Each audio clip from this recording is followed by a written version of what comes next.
샬롬, 주님의 이름으로 사랑하고 축복합니다. 함께 찬양하겠습니다.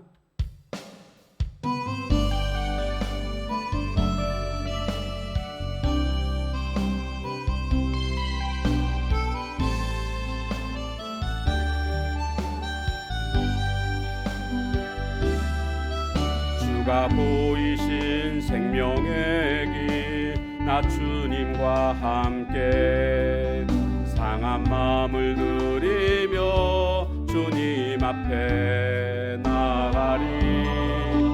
나의 의로움이 되신 주, 그 이름 예수.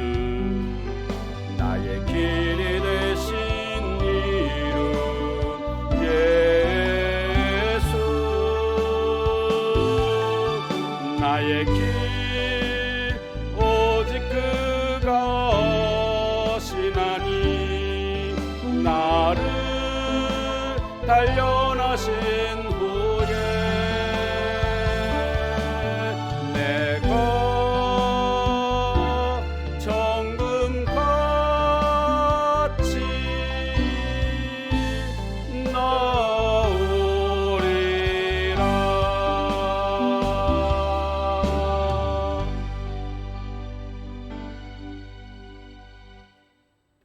오늘 우리가 함께 나눌 말씀 본문은 역대하 12장 1절에서 8절까지 말씀입니다.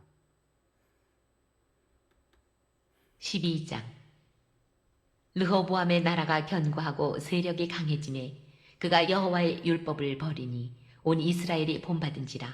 그들이 여호와께 범죄하였으므로 르호보암 왕 제5년에 애굽 왕 시삭이 예루살렘을 치러 올라오니 그에게 병거가 1200대요 마병이 6만 명이며 애굽에서 그와 함께 온 백성 곧 리비아와 숫과 구수 사람이 헤아릴 수 없이 많더라. 시삭이 유다의 견고한 성읍들을 빼앗고 예루살렘에 이르니 그때에 유다 방백들이 시삭의 일로 예루살렘에 모였는지라. 선지자 스마야가 르호보암과 방백들에게 나와 이르되 여호와께서 이같이 말씀하시기를 너희가 나를 버렸으므로 나도 너희를 버려 시삭의 손에 넘겼노라 하셨다 한지라. 이에 이스라엘 방백들과 왕이 스스로 겸비하여 이르되 여호와는 의로우시다 하매 여호와께서 그들이 스스로 겸비함을 보신지라. 여호와의 말씀이 스마야에게 임하여 이르시되 그들이 스스로 겸비하였으니 내가 멸하지 아니하고 저희를 조금 구원하여 나의 노를 시삭의 손을 통하여 예루살렘에 쏟지 아니하리라. 그러나 그들이 시삭의 종이 되어 나를 섬기는 것과 세상 나라들을 섬기는 것이 어떠한지 알게 되리라 하셨더라. 아멘.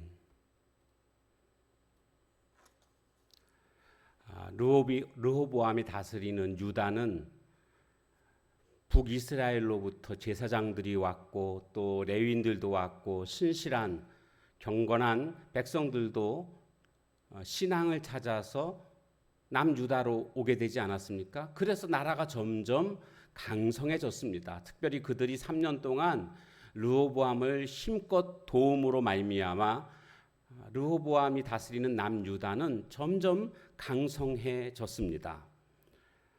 그런데 이렇게 강성해진 것이 하나님의 은혜인 줄 알아야 되는데 전혀 그렇지 못했습니다. 오히려 하나님의 은혜를 잊고 교만해지는 르호보암의 모습을 보게 됩니다. 그래서 그는 결국 여호와의 율법을 버리는 이런 안타까운 모습으로 변질되는 것을 볼 수가 있습니다. 진짜 위기는 힘들고 어려울 때가 아니고 오히려 만사가 형통하고 평안하고 그때가 넘어지기가 쉽습니다.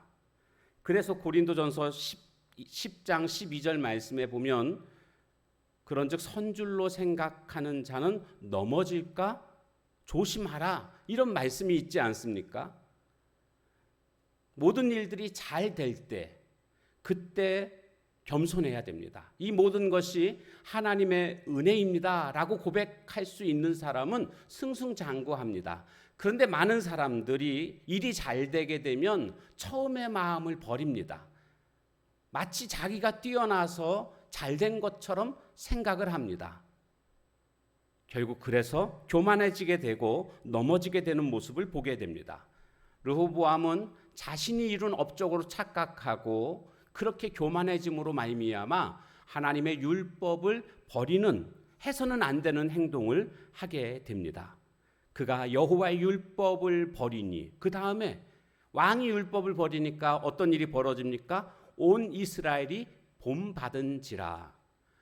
왕은요, 백성들을 올바른 길로 인도해야 할 책임이 있는데 오히려 왕이 잘못되니까 백성 전체가 다 잘못된 길로 가게 됐다라는 것을 말해주고 있습니다. 결국 하나님께서는 이 남유다를 징계를 내리십니다. 애굽 왕 시삭을 통해서 쳐들어오게 하시죠. 많은 군사들을 이끌고 쳐들어오게 됩니다. 추풍낙엽이라는 말이 있지 않습니까? 가을 바람에 잎사귀가 우수수 떨어지는 그것처럼 유다의 성읍들이 순식간에 다 점령당하는 모습입니다. 원래 르호보암의 정치가 내실을 기하는 정치였고 그래서 성들을 요새화하는 모습을 볼 수가 있었습니다.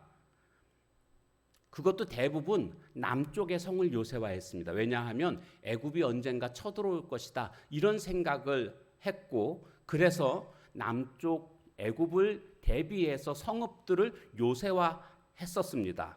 그런데 정작 애굽의 공격 앞에 추풍낙엽처럼 성들을 순식간에 다 빼앗기게 되는 이런 결과를 보게 됩니다. 왜 그랬을까요? 견고한 성읍이 나라의 안위를 지키는 것이 아닙니다. 하나님이 지켜주셔야만 안전한 것입니다. 그런데 여호와의 율법을 그들이 버리니까 하나님을 떠나니까 결국 이와 같이 애굽 왕 시삭에게 힘도 한번 못 쓰고 이렇게 다 당하게 되는 이런 결과를 가져오게 된 것입니다. 선지자 스마야가 하나님의 말씀을 전합니다. 르호보암과 유다 방백들에게 말합니다. 너희들이 나를 버렸기 때문에 나도 너희들을 버린다. 자신들의 잘못됨을 그제서야 깨닫습니다. 그렇구나. 우리가 여호와의 율법을 버림으로 말미암아 하나님이 우리를 버리셨구나. 그들은 그제서야 잘못을 인정하고 회개하게 됩니다. 그들이 뭐라고 인정하죠? 6절 말씀에 보면 여호와는 의로우시다 이런 말을 합니다. 이에 이스라엘 방백들과 왕이 스스로 겸비하여 이르되 여호와는 의로우시도다. 의로우시다. 이게 무슨 의미겠습니까? 지금 이와 같은 상황이 벌어진 것은 마땅한 일입니다. 우리가 하나님을 버렸고 그래서 하나님이 우리에게 이렇게 징계를 내리시는 것은 그래서 우리가 하나님께로부터 징계를 받고 있는 이 상황은 마땅한 것입니다. 라고 지금 고백하고 있는 겁니다. 자신들의 어리석음을 인정하고 회개하는 이런 모습이 됐습니다. 하나님은 이 겸비함을 보시고 그들을 용서해 주십니다. 회복시켜 주십니다. 그런데 완전한 회복은 아니었습니다. 그 겸비함을 여호와께서 보신지라 여호와의 말씀이 스마야에게 임하여 이르시되 그들이 스스로 겸비하였으니 내가 멸하지 아니하고 저희를 조금 구원하여 나의 노를 시삭의 손을 통하여 예루살렘에 쏟지 아니하리라. 조금 구원해 주시겠다. 아주 망하게는 안 하겠다. 이렇게 말씀하신 겁니다. 왜냐하면 그들의 죄가 원체 컸기 때문에 그렇습니다. 모두가 다 하나님의 은혜로 지금 여기까지 왔는데 하나님의 은혜를 인정하지 아니하고 자신의 업적으로 그렇게 생각을 하고 여호와의 율법을 버린 그것은 참으로 큰 죄입니다. 그러나 그들이 회개하니까 하나님이 아주 망하게는 하지 않겠다. 이렇게 하나님이 말씀하신 겁니다. 그런데 우리는 여기서 한 가지 생각해 봐야 될 것이 회개하면 완전히 다 회복시켜 주셔야 되는 거 아닙니까? 이런 생각을 하면 안 됩니다. 내가 회개했음에도 불구하고 내 마음에 드는 결과가 안 나왔다고 그것 때문에 때를 써서는 안 됩니다. 그거는요 진정한 회개의 모습은 아닙니다. 내가 회개하면 마땅히 용서해 주셔야 합니다. 그런 식으로 생각하는 것은 회개가 아니고 그것은 흥정입니다. 나를 용서해 주시든지 용서해 주시지 않든지 그것은 하나님 뜻이고요. 내가 할 것은 그냥 무조건 잘못했습니다. 이것이 오늘 우리들이 취해야 할 태도입니다. 중요한 것은 내가 회개했을 때 조금이라도 하나님께서 그 회개의 기도를 들으시고 응답해 주셨다라는 그 사실 자체가 은혜이고 감사라는 것을 우리는 알아야 되겠습니다. 중요한 것은 오늘 말씀 속에서 형통할수록, 복받을수록, 강성할수록 겸손해야 된다. 만약 교만하게 되면 징계를 면할 수가 없을 거구나. 우리는 이것을 반드시 꼭 기억해야 되겠습니다. 강성할 때 조심하십시오.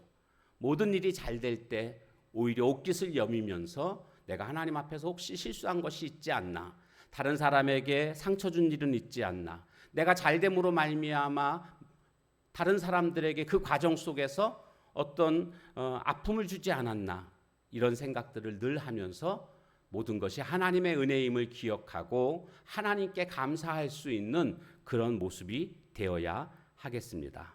오늘도 주님 앞에서 겸손함으로 살아가는 하나님의 거룩한 종들 다 되시길 주님의 이름으로 축원합니다. 기도하겠습니다. 하나님, 오늘 강성할 때 우리가 조심해야 함을 깨닫게 됩니다. 르호보암의 남유다가 강성해지자 여호와의 율법을 버리고 하나님을 떠나는, 그래서 애굽왕 시삭에게 멸망당하기 직전까지 가게 되는 모습들을 우리가 보았습니다. 오늘 우리들도 잘 될 때, 형통할 때 겸손하게 하나님 앞에 엎드리게 하시고 이 모든 것이 하나님의 은혜임을 기억하고 더욱더 하나님께 감사하며 하나님만을 더욱 의지하는 저희들 모두가 되게 하옵소서. 예수님의 이름으로 감사하며 간절히 기도하옵나이다. 아멘. 주신 말씀 붙들고 기도하시고 각자의 기도 제목 가지고 기도하는 시간 갖도록 하겠습니다.